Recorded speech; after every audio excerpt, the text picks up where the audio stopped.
স্বাগতম জানাচ্ছি বাংলাভিউ সরাসরি সম্প্রচারে। স্টুডিও থেকে আপনাদের সাথে যুক্ত হয়েছি আমি শ্রাবণী তালুকদার। জানিয়ে দেব আমাদের হাতে থাকা সর্বশেষ আপডেট। সর্বশেষ আপডেট সবার আগে পেতে যুক্ত থাকুন বাংলাভিউয়ের সঙ্গে এবং আপনার ভালো লাগা, খারাপ লাগা বা কোনো ধরনের পরামর্শ জানিয়ে দিন মন্তব্যের মাধ্যমে। চলে যাচ্ছে খবরে। পবিত্র রমজান মাস উপলক্ষে যেমন অস্থায়ী ইফতারের দোকান গড়ে উঠেছে, তেমনি নগরীর যে খাবারের দোকানগুলো রয়েছে সেই সব নামি দামি খাবারের দোকানগুলোতেও আলাদা করে ইফতারের জন্য আয়োজন করা হচ্ছে নানা আইটেমের।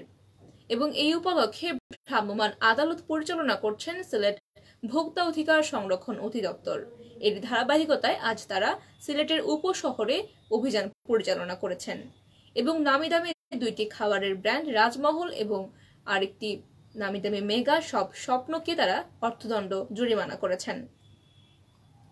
সিলেট মহানগরের শাহজালাল উপশহরে অবস্থিত রাজমহল সুইটস অ্যান্ড ফায়ার ফুডসের ইফতারি সামগ্রী তৈরির স্থান অপরিচ্ছন্ন ছিল এবং তেলাপোকা থাকার কারণে তাদেরকে অর্থদণ্ড প্রদান করা হয়েছে।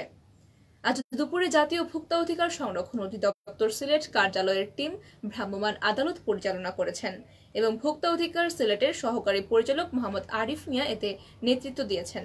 তিনি জানিয়েছেন, উপশহরের রাজমহল সুইটস অ্যান্ড ফায়ার ফুডসের আজ দুপুরে অভিযান পরিচালনা করা হয় এবং অভিযানে খাবারের তেলাপোকা থাকা এবং খাবার তৈরির স্থান নোংরা অপরিচ্ছন্ন থাকায় তাদেরকে 10,000 টাকা অর্থদণ্ড প্রদান করা হয়েছে।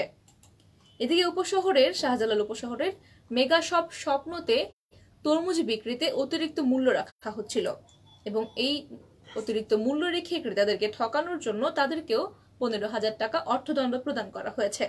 আজ দুপুরে জাতীয় ভোক্তা অধিকার সংরক্ষণ অধিদপ্তরের সিলেট টিম উপশহরে এই অভিযানটি পরিচালনা করে। ভোক্তা অধিকার সিলেটের সহকারী পরিচালক আরিফ মিয়া জানিয়েছেন, উপশহরের স্বপ্নতে ক্রয় মূল্য থেকে অতিরিক্ত বেশি দামে তরমুজ বিক্রি করা হচ্ছিল এবং ভোক্তাদের সঙ্গে প্রতারণা করা হচ্ছিল।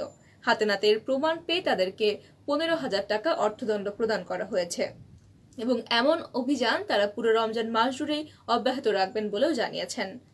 তাছাড়া প্রতিদিনই তারা বিভিন্ন জায়গায় সিলেট শহরের বিভিন্ন জায়গায় অভিযান পরিচালনা করছেন এবং অসাধু ব্যবসায়ীদেরকে অর্থদণ্ড প্রদান করছেন।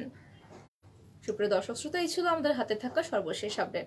সর্বশেষ আপডেট সবার আগে পেতে যুক্ত থাকুন বাংলাভিউয়ের সঙ্গে এবং আপনার মূল্যবান মতামত জানিয়ে দিন আমাদের কমেন্ট বক্সে।